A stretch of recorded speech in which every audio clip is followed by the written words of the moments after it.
mayoritas kekayaan kue negara kita itu dipegang, dimilikin oleh sekelompok kecil, sementara masyarakat luas yang besar tidak memiliki apa-apa.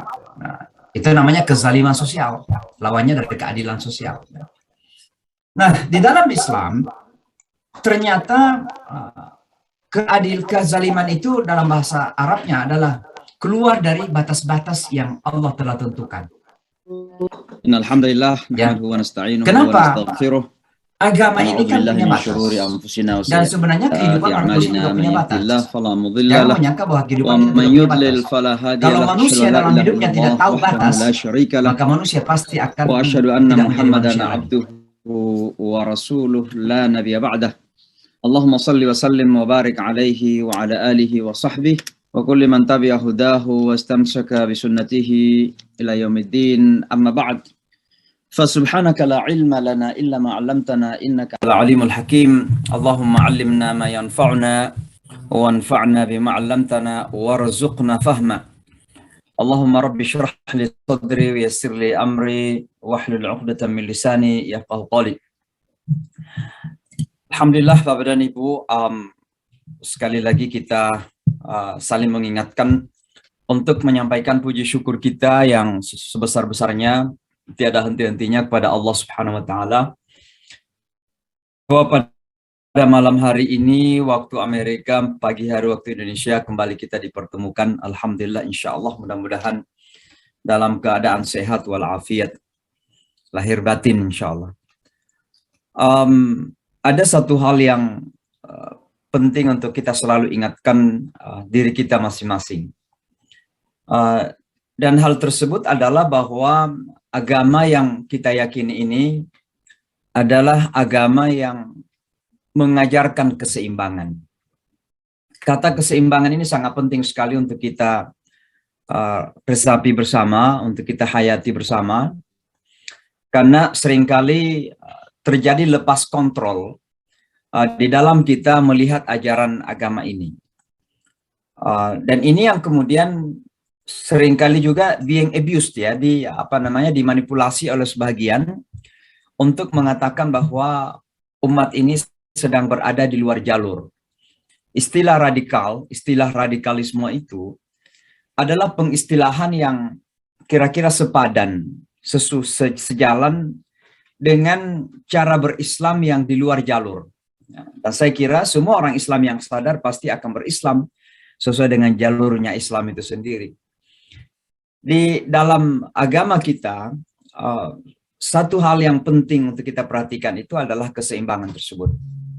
Was-samaa'a rafa'aha wa wada'al mizan. Dan langit Allah tinggikan, lalu kemudian Allah meletakkan keseimbangan tersebut. At-tawazun, mizan.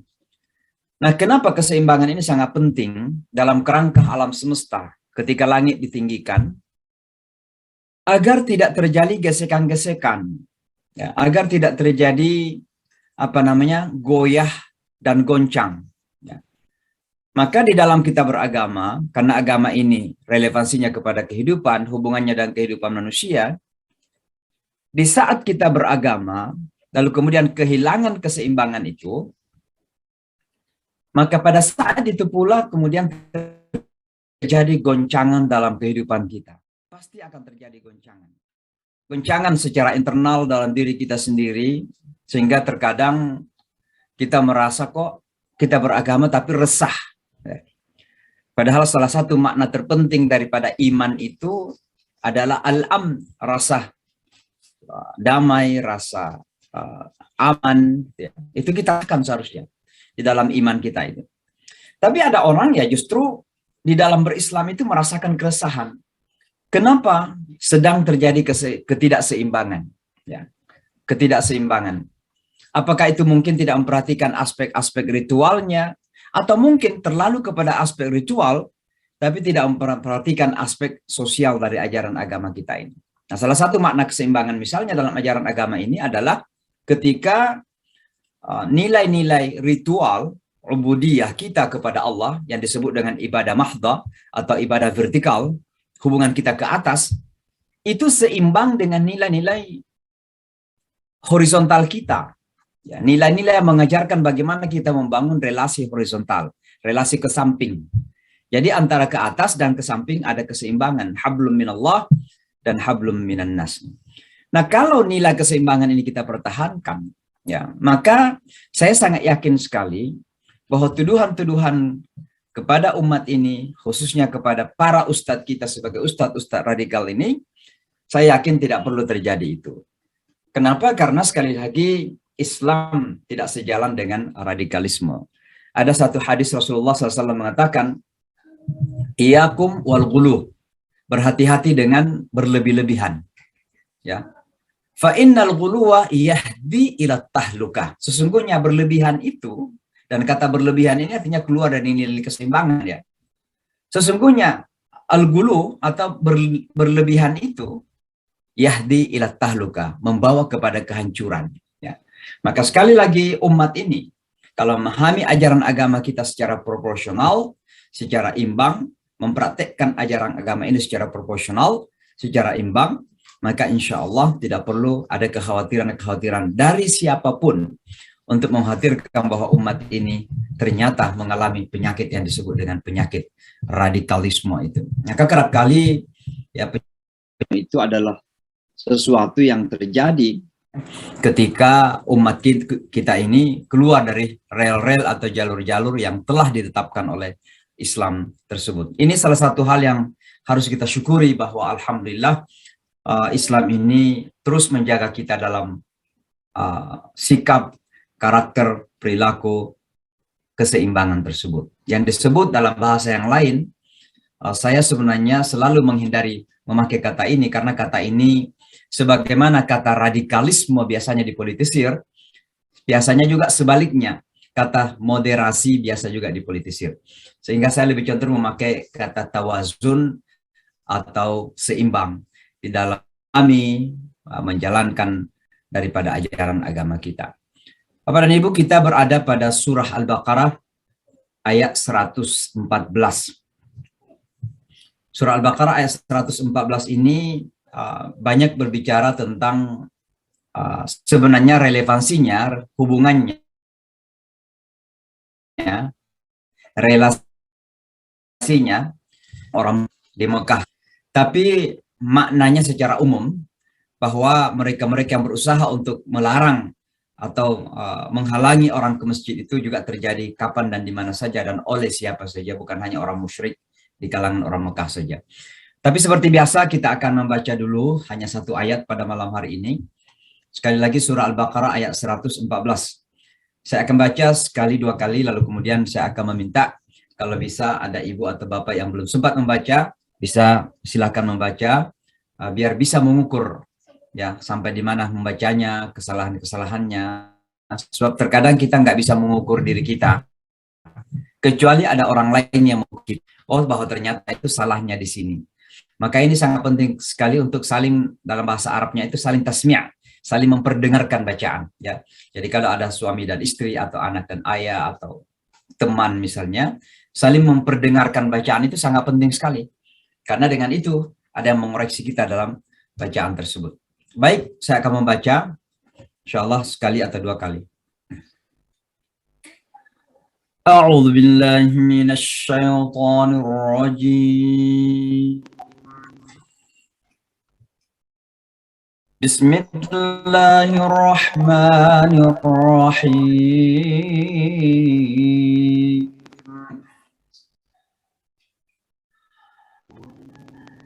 ومن أظلم ممن منع مساجد الله أن يذكر فيها اسمه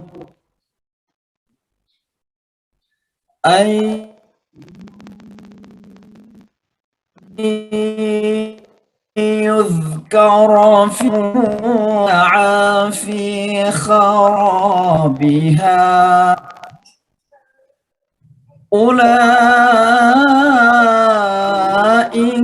ما كان لهم أن يدخلوها إلا خائفين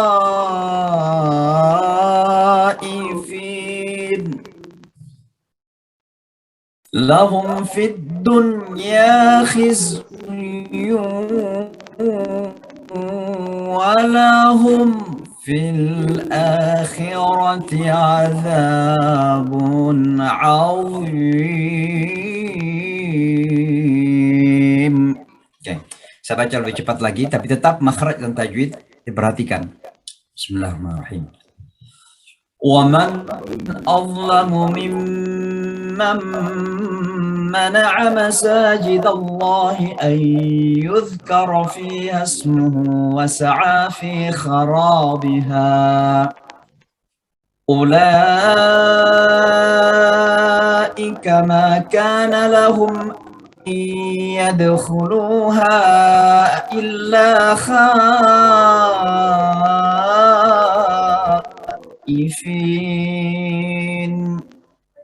لهم في الدنيا خزي ولهم في الآخرة عذاب عظيم صدق الله العظيم. Ya, Pak Ustaz, saya Ya. A'udzubillahi minasyaitonirrajim. Bismillahirrahmanirrahim. Wa man azlamu mimman mana'a masajidallahi ayyuzkara fiha ismuhu wa sa'a fi kharabiha ulaika ma kana lahum ayyadkhuluha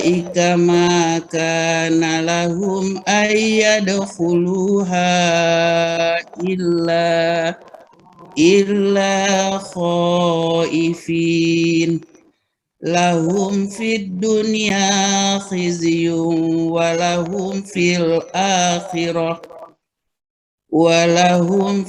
akhirati azabun azim. Shadaqallahul azim. Alhamdulillah, makasih Bu. أعوذ بالله من الشيطان الرجيم بسم الله الرحمن الرحيم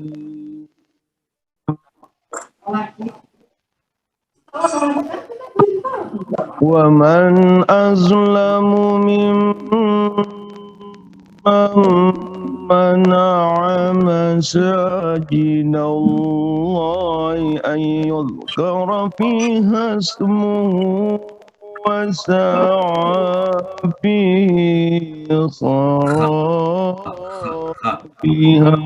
خرابها Belum, kenapa? أولئك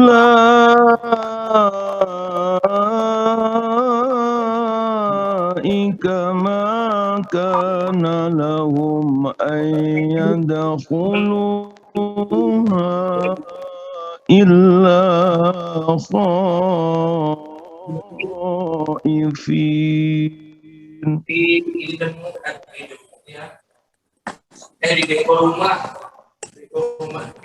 لهم في الدنيا خزي ولهم في الآخرة عذاب عظيم. Baik, ya, makasih. Silakan terakhir Bu. Terima kasih banyak, alhamdulillah. Terima kasih Bu Ibu. Jadi bacaannya bagus-bagus ya. Hanya ada beberapa hal yang mungkin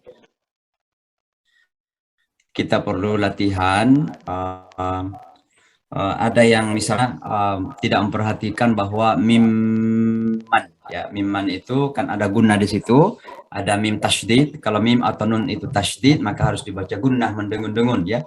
Jadi waman azlamu ya mimman sama suaranya karena nun ketemu dengan mim ya, namanya idgham bigunna ya. Kemudian kata huruf dha nanti kita pelajari ya. Sekarang kita masuk ke makhraj saja. Jadi dha bukan za. Jadi jangan bilang waman azlamu tapi dha ya. Jadi nggak terdengar seperti apa namanya mad ya, bukan mad, apa istilahnya itu, qalqalah. Jadi saya dengar tadi ada yang membaca waman azlamu bukan za situ tapi dha waman ya, itu huruf pertama yang harus kita pelajari. Waman azlamu mimman mana'a ain. Yang kedua kita harus latihan ini ain. Waman azlamu mimman mana'a masajidallahi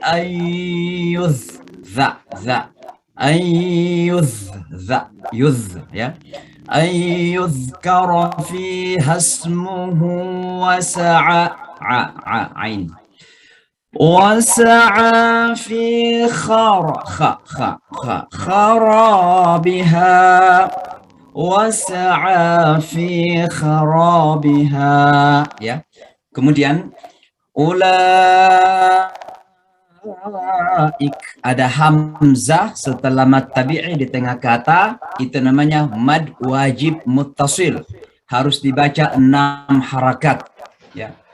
Ulaika makana, baik dibaca lambat maupun dibaca cepat, hukumnya tetap 6 harakat ya.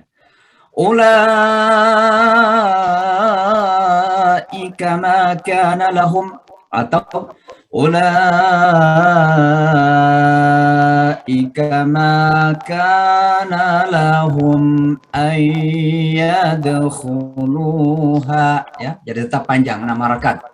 Lalu ayyadkhuluha illa khaifin, itu sama hukumnya dengan ulaika. Ada hamzah di tengah kata dalam ya. Lahum fid dunya khizyun, khizyun ya, zain ya. Lahum fid dunya khizyun wa lahum fil akhirati adzabun azim. Wa lahum fil akhirati akhirati azabun azim. Azim ya. Kira-kira begitu makhraj ya. Lalu tajwid ini hanya praktek saja. Di satu ayat ini banyak sekali hukum-hukum tajwid yang perlu kita perhatikan dan praktekkan ya. Yang pertama waman azlamu ya, itu namanya izhar. Jadi baca jelas. Waman azlamu mim ya, itu namanya izhar halqi. Jadi jelas di tenggorokan kita. Waman jadi suara nunnya jelas. Kemudian yang kedua mim mana, ada nun mati ketemu mim, yang namanya idgham bigunna ya. Mim mana, jadi suara nun masukkan ke dalam nun mim. Mimam ya, mimam mana ya. Kemudian ketiga ayyuzkara fiha, nun mati ketemu ya, namanya idgham ya, juga idgham bigunna. Ayyuzkara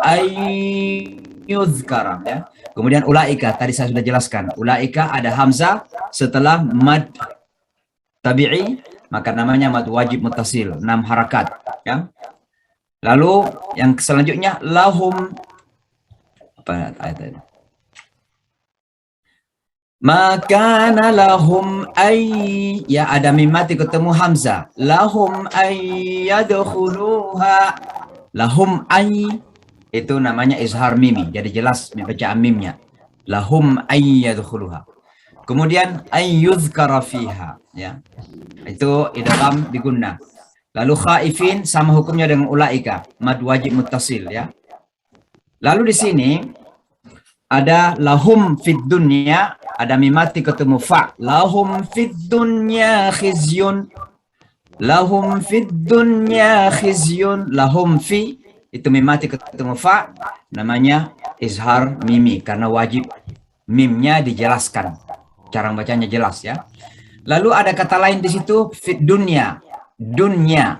Biasanya Bapak dan Ibu, kalau ada nun mati ketemu dengan ya, itu dibaca dengan gunna, idgham bi gunna. Tapi di sini karena dalam satu kata, nunnya itu dengan ya-nya itu dalam satu kata, maka harus dibaca jelas. Namanya izhar wajib. Ya. Jadi kata dunya itu suara n-nya jelas. Lahum fid dunya, bukan fid dunya, tapi fid dunya, ya. Jadi n-nya jelas. Ya. Lahum fid dunya khizyun wa. Ada guna ketemu dengan wa, idgham bi gunnah. Walahum fil akhirah, mim mati ketemu fa, izhar syafawi. Walahum fil akhirati azabun azim. Bun azim, ya, itu ada apa namanya, tanwin ketemu dengan ain, dibaca dengan izhar, jelas cara bacanya ya. Saya kira itu saja tajwid yang kita pelajari pada malam hari ini atau pagi hari. Kita masuk kepada arti kata. Wa dan man, siapa? Azlama, lebih zalim. Ya, atau paling zalim. Azlama, paling zalim atau lebih zalim. Mimman, dari siapa? Mana'ah, melarang atau menghalangi. Mana'ah itu artinya melarang atau menghalangi. Ya. Masajidah, masjid-masjid. Satu masjid, dua masjidani, tiga atau ke atas namanya masajid. Ya. Jadi lebih dari tiga itu namanya masajid. Masjid-masjid, Allah, wa sa'a, dan berusaha atau berupaya. Fi, dalam kharabiha, pengerusakannya, artinya berusaha merusaknya. Ulaika, ketinggalan huruf hamzah depannya. Ulaika, mereka, makana, tidak pantas, lahum, bagi mereka, an, untuk atau hendak, yadkhuluha, memasukinya. Illa, kecuali, khaifin, mereka ketakutan atau mereka takut. Ya. Lahum, bagi mereka, fi, di ad-dunya, di dunia, khizyun. Khizyun itu kehinaan. Kehinaan. Walahum, dan bagi mereka, fil akhirati, di akhirat, azabun, azab atau siksaan, azim, yang besar atau yang pedih. Ya. Jadi kalau kita kembali kepada ayat tadi, kita terjemahkan. Waman azlamu, dan siapa yang paling zalim? Mimman mana'a masajidallah, dari siapa yang melarang masjid-masjid Allah atau melarang masuk ke masjid-masjid Allah. An yuzkara fiha, untuk disebutkan di dalamnya, ismuhu, namanya. Namanya, nya itu kembali kepada Allah. Nama Allah maksudnya. Wasa'a fi kharabiha, dan berusaha, berupaya merusaknya. Ya. Ulaika, mereka itu, maka nalahum, tidak pantas bagi mereka, an yadkhuluha, untuk memasukinya, illa khaifin, kecuali dalam keadaan takut. Malahum fit, lahum fit dunya, bagi mereka di dunia ini, khizyun, ya, khizyun, kehinaan. Walahum fil akhirah, dan baginya di hari akhirat, azabun azim, azab atau siksaan yang keras atau yang pedih. Ya, kira-kira begitu terjemahan dari ayat tersebut. Baik Bapak dan Ibu sekalian, sekarang kita masuk kepada tafsir kita ya. Mudah-mudahan tidak terlalu panjang. Kalau kita ingat beberapa malam yang lalu, kita pernah belajar bahwa salah satu karakter Bani Israel yang jahat ya kepada Muhammad dan umatnya itu adalah hasad. Hasadan min indi anfusihim. Jadi ada rasa dengki dari diri mereka, dari kalangan Bani Israel ini. Dan kalau kita mengatakan Bani Israel, tentu ada dua komunitas yang paling dekat di situ maknanya. Yang pertama Yahudi, yang kedua Kristiani, ya, Kristen. Ya. Karena itu yang kita kenal sebagai Bani Israel. Dua-duanya adalah keturunan Israel. Jadi jangan menyangka kata Bani Israel dalam Al-Quran itu hanya Yahudi saja. Sebenarnya ada juga untuk orang-orang Kristen, karena Isa alaihissalam itu adalah seorang rabi. seorang pendeta Yahudi, ya, seorang ulama Yahudi lah kira-kira begitu. Nabi yang diangkat dari kalangan Bani Israel dan untuk Bani Israel. Inni Rasulullah ilaikum. Inni Rasulullah kepada Bani Israel ya. Jadi bukan kepada semua manusia ya. Maka kata Bani Israel itu bermakna dua kelompok manusia ya. Cuma kadang kita ketika membaca Al-Qur'an ya Bani Israel, yang ada di benak kita kan hanya orang Yahudi saja ya. Nah, karena hasad mereka ini adalah dan relasinya dengan iman, maka apa yang berusaha mereka lakukan?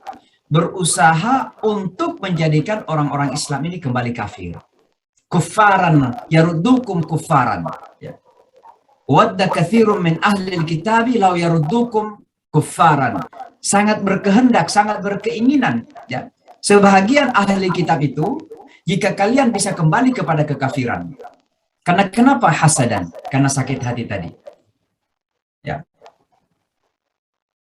Maka hidayat yang Allah berikan kepada umat ini dalam bukannya seorang rasul bernama Muhammad SAW dan diturunkannya Al-Quran itu oleh mereka yang hasad ini, yang dengki ini berusaha untuk dihilangkan dari kita dengan cara apapun ya, dengan cara apapun. Nah, pada ayat 114 ini Allah kemudian mengekspos, membuka ya salah satu dari usaha yang mereka lakukan. Apa itu? Untuk melemahkan iman atau bahkan mengkafirkan umat ini. Apa itu? Menghalangi umat ini untuk menjadi umat yang terkait atau terikat hatinya dengan masjid. Ya. Tidak saja menghalangi umat ini, bahkan berusaha merusak masjid tersebut. Mari kita masuk kepada ayat tersebut ya. Pertama Allah mengatakan A'udzubillahi minasyaitonirrajim wa man azlamu. Dan adakah ini ada namanya istifham, ini pertanyaan tapi bukan untuk mendapatkan jawaban. Ya, namanya pertanyaan untuk mengkonfirmasi. Jadi terkadang dalam bentuk pertanyaan tapi dikonfirmasi. Misalnya Allah mengatakan al-qari'atu mal qari'ah wa ma adraka mal qari'ah. Ya. Hari ketukan, hari kiamat. Dan tahukah kamu hari kiamat? Apakah kamu tahu apa hari kiamat itu? Artinya hendaknya kamu tahu bahwa hari kiamat itu begitu besar, begitu dahsyat ya. Al-qari'atu mal qari'ah. Maka ini pertanyaan yang bersifat konfirmasi, dikuatkan bahwa orang yang seperti ini nantinya akan disebutkan kemudian adalah orang yang termasuk paling zalim ya. Jadi ini sebuah pernyataan, sebenarnya bukan lebih kepada pernyataan tapi dalam bentuk pertanyaan ya. Nah, kezaliman itu apa Bapak dan Ibu sekalian? Sudah kita tahu, kalau bahasa Indonesia zalim itu artinya orang-orang yang zalim ya. Kita udah pahamlah definisinya itu. Tanpa saya mendefinisikan apapun itu, kita paham bahwa zalim itu begitu orangnya. Tapi sebenarnya kata zalim itu berasal dari kata zulmun. Zalamun. Apa itu zulmun? Kegelapan. Kenapa? Karena orang yang berbuat kezaliman itu menandakan bahwa hatinya sedang dalam kegelapan. Orang yang hatinya tersinari dengan iman, tersinari dengan cahaya hidayah, tidak akan pernah bisa melakukan kezaliman. Antara kezaliman dan iman tidak akan pernah bersatu. Tidak akan pernah bersatu. Dan oleh karenanya, orang yang melakukan kezaliman-kezaliman dalam bentuk apapun itu, maka itu pertanda bahwa hatinya sedang dalam keadaan kegelapan, gelap. Apa itu gelap? Jauh dari cahaya Allah Subhanahu wa taala. Jauh dari nur Allah Subhanahu wa taala. Nah, kata zulum juga atau kezaliman merupakan antitesis atau lawan dari kata adil, keadilan. Jadi orang yang zalim berarti nggak adil. Nah, apa itu adil? Menempatkan sesuatu pada tempat yang sesuai. Itu keadilan. Ya. Jadi jangan ditafsirkan, jangan didefinisikan keadilan itu artinya sama, menyamakan. Misalnya istri dan suami ya.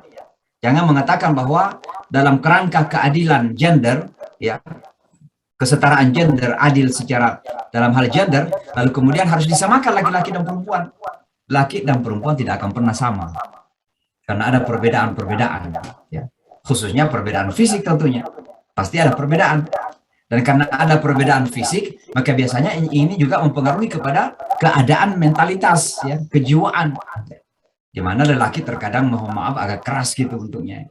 Perempuan kejiwaannya lemah, ya, lebih lembut, kira-kira begitu. Maka ada perbedaan-perbedaan.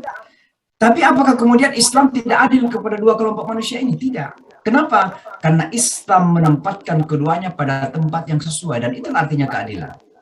Kalau dipaksakan untuk disamakan laki-laki dan perempuan, maka bukan keadilan yang terjadi. Yang terjadi adalah kezaliman.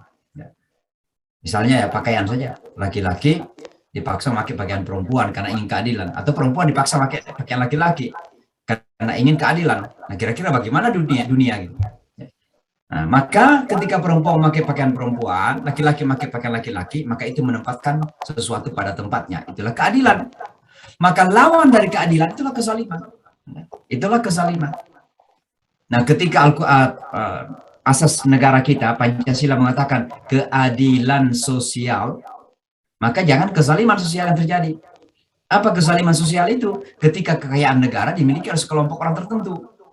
Ketika kekayaan kue negara kita itu dipegang, dimiliki oleh sekelompok kecil, sementara masyarakat luas yang besar tidak memiliki apa-apa. Nah, itu namanya kezaliman sosial, lawannya dari keadilan sosial. Nah, di dalam Islam ternyata kezaliman itu dalam bahasa Arabnya adalah keluar dari batas-batas yang Allah telah tentukan. Ya, kenapa? Agama ini kan punya batas, dan sebenarnya kehidupan manusia juga punya batas. Jangan menyangka bahwa kehidupan kita tidak punya batas. Kalau manusia dalam hidupnya tidak tahu batas, maka manusia pasti akan tidak menjadi manusia lagi. Ya, manusia pasti harus ada batas-batas dalam kehidupannya. Disinilah kemudian Islam datang menjelaskan apa batas-batas dalam kehidupan kita. Maka ada yang disebut dengan hudud. Tilka hududullahi fala ta'taduha. Yang demikian itu adalah batas-batas yang Allah telah tetapkan untuk kalian. Maka jangan langgar. Ada yang diperintah, mari kita lakukan. Ada yang dilarang, mari kita hindarkan. Itu batas. Kita diperintah sholat, ayo kita sholat. Kita diperintah puasa, kita akan berpuasa. Kita diperintah berzakat, kita berzakat. Kita dilarang untuk mencuri, jangan mencuri. Itu batas. Nah, kapan terjadi kezaliman? Ketika batas tersebut kita langgar. Yang dilarang kita lakukan, yang diperintah kita tidak lakukan. Itu namanya melanggar batas. Maka disitulah kemudian kezaliman terjadi. Nah, kalau saya menerjemahkan kata kezaliman ini dalam bentuk kata radikalisme, yang sekarang ini lagi dipopulerkan di Indonesia, maka radikalisme itu terjadi ketika batas-batas itu telah dilanggar. Misalnya apa? Islam mengatakan bahwa wajib bagi kita menjalankan perintah amar ma'ruf nahi mungkar. Nah, perintah amar ma'ruf nahi mungkar ini kewajiban. Ya, wal takum minkum ummatun yad'una ilal khair wa ya'muruna bil ma'ruf wa yanhauna 'anil munkar. Ya. Maka kata yanhauna 'anil munkar, melarang dari kemungkaran, itu adalah kewajiban. Nah, sekarang kalau kita melihat ada penyelewengan-penyelewengan terjadi kepada penyelenggara negara, anggaplah misalnya penguasa, pemerintah dalam hal ini dalam bahasa yang lebih jelas, ada penyelewengan-penyelewengan terjadi, maka orang Islam itu batasnya adalah melakukan amar ma'ruf nahi mungkar. Di sini kemudian jangan difahami amar ma'ruf nahi mungkar itu sebagai anti pemerintah, bukan. Tapi justru melaksanakan perintah agama sekaligus melaksanakan esensi demokrasi yang telah disetujui bersama sebagai kehidupan berbangsa dan bernegara. Karena demokrasi itu mengontrol kekuasaan. Dan kekuasaan tertinggi itu ada di tangan rakyat. Maka jangan ditafsirkan ketika masyarakat kita melakukan kritikan, ya, mengingatkan, menasehati, ya tinggal mungkin caranya yang perlu diperbaiki. Tapi jangan kritikan-kritikan ini kemudian dianggap ancaman, apalagi dianggap sebagai anti. Ya. Karena ini menjadi salah satu definisi radikalisme di Indonesia, anti pemerintah. Maka setiap ustadz yang biasa mengkritik pemerintah dianggap radikal.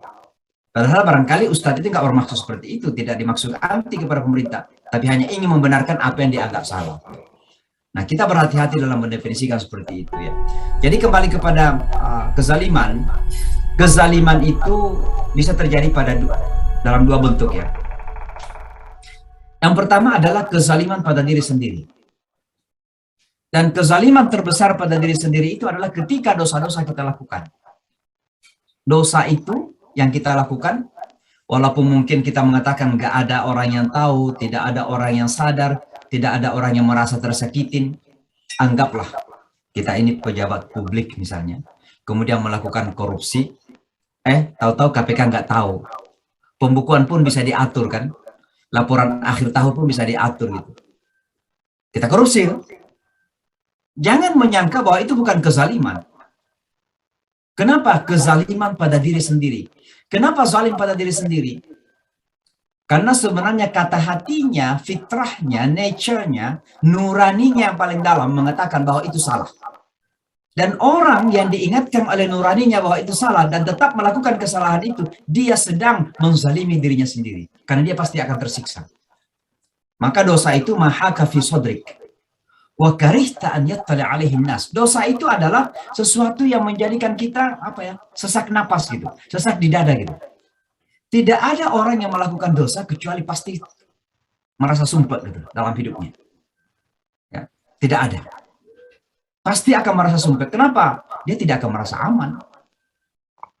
Dia tidak akan istirahat dengan baik. Dia pasti akan selalu merasa dicari-cari gitu. Pasti dia akan merasa bahwa pasti akan ada kamera yang selalu mengintipnya gitu. Nah, dia tidak pernah istirahat, tidak pernah merasakan enaknya hidup ini. Ya. Itu adalah kezaliman luar biasa kepada diri sendiri. Ya. Maka dosa-dosa yang kita lakukan itu adalah dalam bahasa Al-Quran, wa ma zalamuna walakin kanu anfusahum yadhlimun. Orang pendosa itu tidak pernah menzalimi Allah. Allah nggak pernah bisa dizalimin. Tidak ada yang bisa menzalimi Allah. Ya. Dan dosa terbesar yang kita lakukan sebagai kezaliman terbesar pada diri kita sendiri adalah syirik. Syirik. La tusyrik billah, inna syirka la zulmun azim. Sesungguhnya kesyirikan itu adalah kezaliman terbesar. Dan mohon maaf, bukan Allah yang kita zalimi di situ. Diri kita yang kita zalimi. Sebab kalau Allah itu nggak bisa dizalimi. Tidak ada yang bisa menzalimi Allah. Tidak ada yang bisa menyakitin Allah. Justru yang kita sakiti, yang kita zalimi diri kita sendiri. Kenapa ketika berbuat syirik kita menzalimi diri sendiri? Karena berarti kita menjadikan diri kita sendiri ini begitu bodoh, ya, begitu jahil, menyamakan Allah dengan makhluknya. Bukankah itu sebuah kejahilan yang luar biasa? Ya. Itu kezaliman pertama. Tapi ada juga kezaliman kepada orang lain. Walaupun ini masuk dalam kategori menzalimi diri sendiri juga. Ketika kita memfitnah orang, kita bohongin orang, ketika kita menggibah orang, ketika kita menyakitin secara kasar kepada orang, kita pukul, kita senggol, ya. Ini bagian daripada menzalimi orang lain. Ya. Maka kezaliman itu yang paling sering terjadi adalah kezaliman kepada diri sendiri.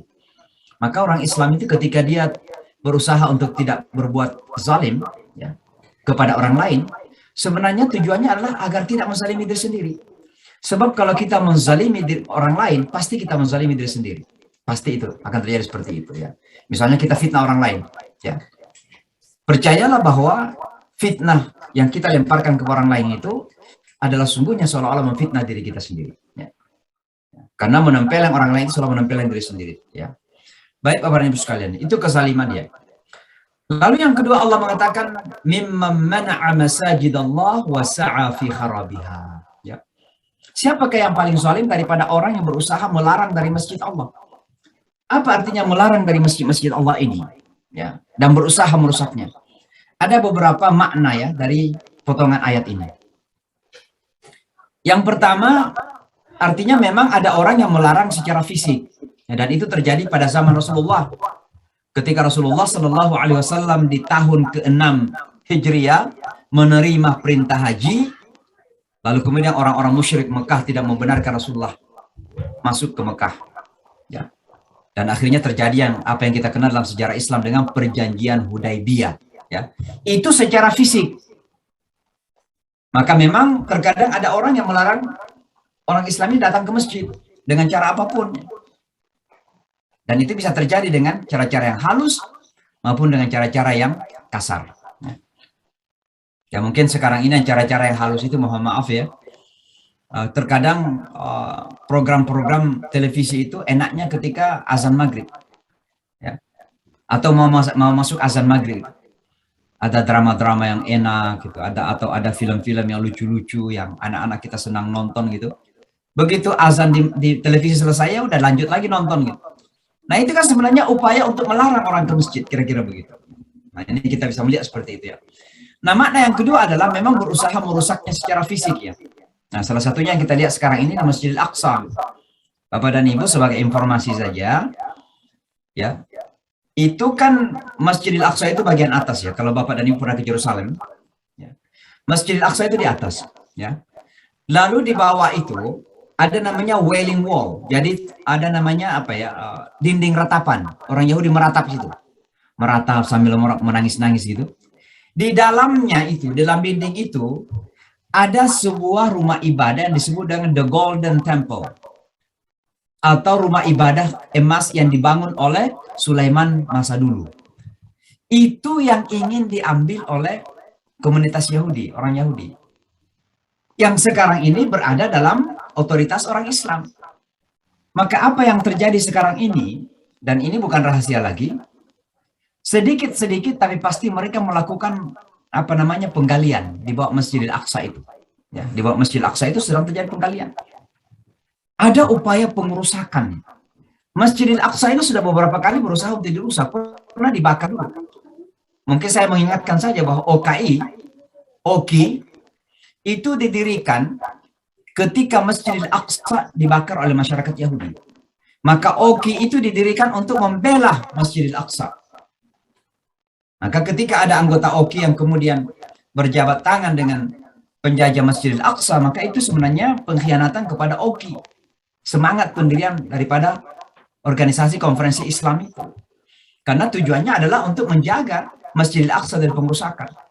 Nah sekarang ini juga berlangsung. Sedang ada galian lubang di bawah Masjidil Aqsa itu.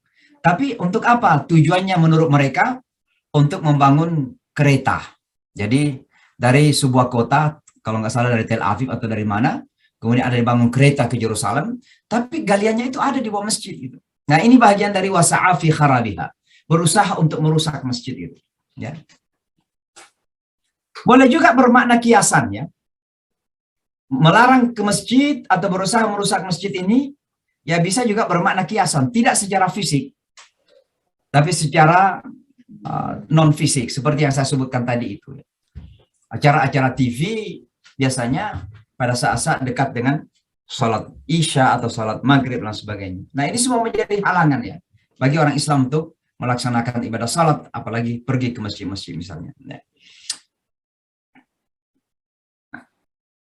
Makna daripada melarang ke masjid ini juga bisa berarti lain, atau berusaha merusaknya juga berarti lain. Saya meluas ya, jadi kebetulan ini saya membaca beberapa buku fikih dan saya tidak menemukan, tapi saya mencoba memperluas pemaknaan dari kata melarang ke masjid dan merusak masjid. Ini bisa bermakna menghalangi orang untuk sujud atau taat kepada Allah. Sujud atau taat. Masjid itu berasal dari kata sajada yasjudu sujudan, artinya bersujud. Kata sujud itu makna lain dalam bahasa Indonesia, itu artinya taat. Maka melarang ke masjid artinya melarang manusia untuk taat kepada Allah. Bagaimana melakukannya? Dilakukan dengan berbagai hal. Dengan menggerogoti iman, dengan melarang melakukan komitmen ketaatan, ya. Bahkan berusaha untuk merusak iman, ya. Merusak pemahaman agama. Ini bagian dari merusak masjid sebenarnya. Ya. Karena ketika iman kita tipis, ketika ketaatan kita kepada Allah menipis, maka pada saat itu kemudian kita umat Islam ini menjadi lemah. Makna umum dari wasa'afi kharabiha juga bisa dilakukan dengan pengalihan tujuan atau fungsi masjid. Jadi melarang orang ke masjid atau merusak masjid bisa juga berarti fungsi masjid itu disempitkan. Kalau pada zaman Rasulullah SAW masjid itu adalah pusat pengabdian kepada Allah. Dari masjid itulah kemudian direncanakan bagaimana pembangunan ekonomi, bagaimana penguatan militer, bagaimana strategi politiknya, bagaimana perdamaian Madinah ketika itu dengan non-muslim. Itu dari masjid semuanya. Nah sekarang ini terjadi definisi yang sangat sempit. Ini bagian dari melarang kepada masjid. Apa definisi yang sempit itu? Masjid sekedar sholat 5 waktu saja. Sehingga apa yang terjadi? Orang datang ke masjid ramai, setelah keluar seolah-olah udah nggak ada hubungannya dengan masjid. Ini karena terjadi pelarangan kepada masjid. Artinya penyempitan fungsi masjid. Sama dengan melarang orang ke masjid. Ya. Nah, ini beberapa makna daripada mana'a masajidallah wa sa'a fi kharabiha. Ya. Melarang ke masjid dan berusaha untuk merusak masjid. Hal ketiga yang kita bahas adalah an yudhkara fi hasmuh. Bahwa di masjid-masjid itu nama Allah disebut-sebut. Ya. Jadi fungsi utama daripada masjid itu adalah nama Allah disebut. Ya. Tapi saya ingin membawa ini ke makna yang lebih luas lagi. Makna daripada melarang orang menyebut nama Allah dalam masjid Allah ketika umat ini dihalang-halangi untuk menjadikan kehidupannya itu berdiri di atas asas Allah Subhanahu wa taala. Terjadi sekularisasi yang luar biasa. Maka ekonomi ribawi lebih dikembangkan, ya. Kemudian sistem-sistem kehidupan yang jauh dari nilai-nilai ketuhanan dikembangkan. Bahkan nilai-nilai agama dan ketuhanan dimarginalkan. Itu bagian dari melarang orang menyebut nama Allah dalam masjid. Terkadang pelarangan ini dalam bentuk kebijakan-kebijakan. Saya tidak perlu menyebutkan. Tapi terkadang ada kebijakan-kebijakan yang menjadikan umat kita ini, ya, tidak bisa lagi untuk membesarkan asma Allah, nama Allah dalam masjid, dalam arti dalam kehidupannya gitu. Di dalam masjid, subhanallah, alhamdulillah, ketika ke pasar nggak ada lagi asma Allah di situ. Maka di masjid seolah-olah melakukan semua yang baik-baik saja, semua adalah hubungannya kepada Allah. Begitu keluar ke masjid, ke pasar, sudah nggak ada ismullah di situ, sudah tidak ada nama Allah di situ. Padahal kalau kita kembali kepada surah Al-Jum'ah, coba ingat lagi surah Al-Jum'ah itu. Ya ayyuhalladzina amanu idza nudiya lis-salati min yaumil jum'ah fas'au ila dzikrillah. Wahai orang beriman, kalau azan telah dikumandangkan pada hari Jumat, datang kepada mengingat kepada Allah, ingat kepada Allah, zikrullah. Tapi ayat selanjutnya apa kata Allah? Fa idza qudiyatis shalah, kalau salat telah ditunaikan, fantashiru fil ard, bertebaranlah kalian di atas bumi ini, wabtaghu min fadlillah, carilah keutamaan Allah, cari kehidupan ini, cari rezeki ini, bangun dunia ini. Tapi apa kata Allah? Wadhkurullaha katsira. Ingat kepada Allah banyak-banyak. Maka ketika zikir di masjid kemudian dilarang, maka itu secara tidak langsung juga melarang hadirnya zikrullah di masjid, di luar masjid. Maka dalam kehidupan manusia tidak ada zikrullah lagi. Dan ini terkadang terjadi dalam bentuk apa? Kebijakan-kebijakan, ya, dari orang-orang yang membuat kebijakan. Maka zikrullah itu dimarginalkan sedemikian rupa, dikecilkan sedemikian rupa, sehingga asma Allah ini, kebesaran Allah ini menjadi sangat kecil dalam hati, dalam jiwa manusia, dalam jiwa umat Islam. Dan ketika Allah sudah mengecil dalam hati umat Islam ini sebesar apa menjadi lemah. Karena kekuatan kita ada pada zikrullah itu. Kehidupan kita itu pada zikrullah. Mathalul ladzi yadhkuru rabbah walladzi la yadhkuru rabbah kal hayy wal mayyit. Perumpamaan orang yang ingat kepada Allah dan yang tidak ingat kepada Allah itu seperti mayat dan orang hidup gitu. Yang tidak ingat kepada Allah itu mayat walaupun dia berjalan, tapi nggak ada ingatan dalam hatinya gitu. Maka bisa dibayangkan ketika orang-orang sudah mulai dilarang untuk ke masjid, berzikir kepada Allah, ingat Allah, maka dia ke pasar pun hatinya tidak ada Allah. Maka yang terjadi adalah manipulasi, penyelewengan, ya, sistem riba yang menjadi sangat lumrah. Nah, ini semua karena tidak ada zikrullah dalam kehidupan manusia lagi. Lalu yang keempat, Bapak dan Ibu, Allah mengakhiri ayat ini dengan mengatakan, ulaika ma kana lahum an yadkhuluha illa khaifin. Ya. Mereka ini tidak pantas masuk ke dalam masjid ini kecuali dalam keadaan takut. Ya, ada beberapa makna daripada kata takut ini. Yang pertama, ini berarti sebuah informasi, atau seharusnya bahwa mereka itu masuk ke masjid dalam keadaan takut. Ya. Jadi harusnya mereka itu masuk ke masjid dalam keadaan takut. Tapi kenapa justru menghalangi manusia? Nah, ini bisa berlaku kepada umat Islam sendiri yang terkadang menghalangi orang-orang Islam yang lain untuk masuk ke masjid atau membesarkan nama Allah di masjid. Seharusnya mereka itu takut kepada Allah, takut ya ketika masuk ke masjid, ada rasa kebesaran Allah di situ, ada rasa hibah ya Allah di situ dalam hatinya gitu. Tapi ini jangankan ada kebesaran Allah, malah melarang manusia untuk datang ke masjid dan ingat kepada Allah di masjid. Ya, itu makna pertama. Makna yang kedua adalah perintah kepada umat ini agar jangan biarkan orang-orang seperti ini yang melarang orang ke masjid, jangan benarkan mereka untuk seenaknya masuk ke masjid kecuali dalam keadaan takut. Artinya apa? Ini mohon maaf, mudah-mudahan contoh yang saya berikan ini salah ya.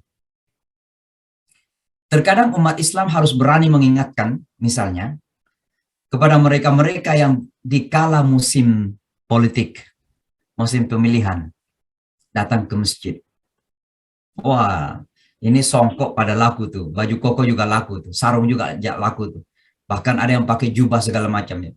Bahkan terkadang jubah itu dianggap bajunya orang Arab, yang Arabnya itu terkadang tidak bersahabat, makanya kata Arab terkadang dianggap kurang Indonesia gitu. Tapi ketika musim politik, wah pakai jubah semua itu, pakai sorban kalau perlu gitu. Lalu datang ke masjid. Nah, umat Islam diperintahkan oleh Allah untuk mengingatkan mereka itu. Jadi jangan seenaknya saja datang ke masjid untuk sebuah kepentingan-kepentingan gitu. Tapi datanglah ke masjid karena takut kepada Allah gitu. Itu yang dimaksud di sini. Ulaika kana lahum an yadkhuluha illa khaifin. Jangan masjid dipakai untuk kepentingan. Ketika musim politik semua seolah-olah masjid itu menjadi rujukan. Kenapa? Karena umat Islam ada di masjid-masjid terbesar di negara Indonesia lah umat. Maka para politisi pun yang kampanye itu datang ke masjid-masjid. Nah, ini perlu diingatkan oleh mereka. Datanglah ke masjid karena memang takut kepada Allah. Bukan karena kepentingan-kepentingan mendapatkan suara dari umat Islam ini. Itu makna kedua ya. Dan mudah-mudahan contoh ini salah. Yang ketiga, ini berita gembira kepada umat ini bahwa mereka yang melarang orang datang ke masjid, bahkan ingin merusak itu, suatu ketika akan masuk ke dalam masjid dalam keadaan ketakutan. Artinya apa? Orang Islam akan menang. Dan akhirnya mereka yang selama ini melarang orang Islam untuk datang ke masjid, masuk ke dalam masjid, akan mengalami rasa takut. Dan itu terjadi pada zaman Rasulullah ketika Fathu Makkah itu. Bagaimana Rasulullah diusir dari Masjidil Haram, bagaimana orang Islam diusir dari Masjidil Haram. Begitu terjadi Fathu Makkah, mereka semua datang ke Masjidil Haram ketakutan. Jadi berita gembira sebenarnya. Ya. Bahwa Anda pun dilarang sekarang ini, tapi suatu ketika mereka ini akan datang ke masjid yang ketakutan. Nah, itu terjadi kepada kaum musyrik. Ya, ketika Rasulullah datang ke Mekah ketika itu dengan pasukan yang besar, maka mereka kemudian semua ketakutan. Mereka menunggu pengumuman dari Rasulullah di Masjidil Haram. Apa yang Rasulullah akan umumkan? Apa yang Muhammad SAW akan umumkan? Mereka ketakutan. Nah, ini bukti bahwa mereka yang pernah melarang Rasulullah untuk masuk ke masjid, datang ke Masjidil Haram, justru sekarang ini ada di masjid dalam keadaan takut. Ulaika makana lahum an yadkhuluha illa khaifin. Itu makna ketiga daripada potongan ayat tersebut. Lalu yang kelima di sini Bapak dan Ibu, ulaika lahum fid dunya khizyun. Bagi mereka ini di dalam kehidupan dunia ini ada kehinaan. Ya, ada kehinaan. Ambillah contoh, mohon maaf ya. Politisi-politisi yang terkadang mempergunakan masjid untuk kepentingan-kepentingan. Tidak murni dari hatinya bahwa ingin mengabdi kepada Allah. Bukan untuk beribadah kepada Allah. Datanglah dari masjid ke masjid. Ya. Memperlihatkan keislaman sesaat di saat musim politik. Ya. Tapi hatinya tidak ada kaitannya sama sekali dengan zikrullah. Ya, dengan zikir kepada Allah, dengan takut kepada Allah. Maka di saat mendapatkan keinginannya, kepentingannya, jabatannya, maka boleh jadi dia korupsi. Dan di saat dia melakukan korupsi, baik ditangkap oleh KPK ataupun tidak ditangkap oleh KPK, pasti akan mengalami kehinaan dalam kehidupan dunia ini. Mohon maaf, mereka yang korupsi ini, kalaupun tidak ditangkap atau belum ditangkap oleh KPK, percayalah bahwa kehidupannya itu dalam keadaan hina. Mungkin di mata kita manusia tidak nampak kehinaan itu. Tapi percayalah di mata Allah mereka adalah orang-orang yang hina. Ya.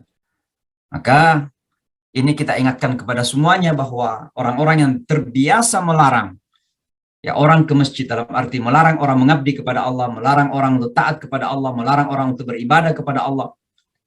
Peringatkan bahwa suatu ketika mereka akan mengalami kehinaan dalam kehidupan dunia ini. Apapun bentuknya, pasti akan mengalami kehinaan dalam kehidupan dunia ini. Dan yang pasti, walahum fil akhirati adzabun azim. Dan bagi mereka di akhirat nanti, azab yang pedih. azab yang keras. Gitu. Ya, itu sudah sebuah keyakinan. Maka ini merupakan hiburan penguatan bagi kita umat Islam yang taat kepada Allah, yang menjadikan masjid sebagai pusat kehidupan, bahwa mereka yang berusaha melarang kita untuk datang ke masjid dengan apapun itu, pasti akan mendapat balasannya. Yakinlah bahwa setiap kejahatan itu ada balasannya. Baik Bapak dan Ibu sekalian, saya kira itu saja pelajaran yang kita ambil singkat 3 yang saya tulis di sini. Pertama, bahwa masjid menjadi pusat penguatan iman dan komitmen ketaatan dan ubudiyah kita kepada Allah, sekaligus pusat pengembangan umat. Ya, di sanalah kita mengembangkan umat. Ya. Makanya masjid Rasulullah yang pertama itu masjid di Madinah. Ya. Yang kedua, salah satu cara untuk menghancurkan iman dan Islam umat ini adalah dengan menghalangi mereka untuk membangun relasi dengan masjid. Ya, selama umat ini masih kuat hubungannya dengan masjid, hatinya terpaut dengan masjid, maka iman masih kuat. Ya. Itulah sebabnya Panglima Inggris, ini sedikit saya keluar sedikit ya, Panglima Inggris ketika akan meninggalkan Timur Tengah, karena ini dunia Islam, ketika mereka menjajah Timur Tengah, mereka menunjuk ke Masjidil Haram, dan mereka mengatakan umat ini tidak akan bisa dikalahkan kecuali Al-Quran diambil dari mereka, dan mereka tidak lagi bersatu di masjid tersebut. Kenapa? Karena masjid adalah simbol kebangkitan umat kita secara kolektif. Masjid adalah simbol kebangkitan umat secara kolektif. Ketika umat ini jauh dari masjid, maka berat untuk kita bisa membayangkan bahwa umat ini akan bisa bangkit secara umat, secara kolektif, sebagai komunitas. Gitu. Ya. Maka jadikanlah masjid sebagai pusat pembangunan, pengembangan, penguatan umat dalam segala bentuknya. Ya. Perekonomian, ya ada namanya perekonomian masjid. Koperasi masjid harus hidup itu. Jadi istilah makmur, masjidnya makmur itu bukan sekedar karena gedungnya besar, tapi memang masyarakatnya, jamaahnya makmur. Gitu. Itu namanya memakmurkan masjid. Jadi memakmurkan bukan sekedar ramai ketika sholat, tapi kemudian meninggalkan sholat tidak ada makanan gitu. Bagaimana agar jamaahnya itu memang makmur gitu, bisa makan gitu. Nah itu salah satu fungsi masjid. Ya. Dan yang terakhir, mereka yang anti masjid pada akhirnya akan hina, ya apapun bentuknya itu. Tapi yakinlah, jangan pernah mencoba-coba menjauhkan umat ini dari kehidupan masjid dengan cara apapun. Ya. Karena kalau itu dilakukan, maka itu akan menjadi jalan kehinaan. Kehinaan di dunia ini dan akan menjadi jalan siksaan di akhirat nanti. Saya kira demikian Bapak dan Ibu sekalian. Mudah-mudahan satu ayat yang kita pelajari ini bermanfaat untuk kita semua. Insya Allah kita akan lanjutkan pada pertemuan-pertemuan yang akan datang. Tapi kalau memang ada yang ingin bertanya, silakan Mas Fahmi, saya angkat tangan, silakan.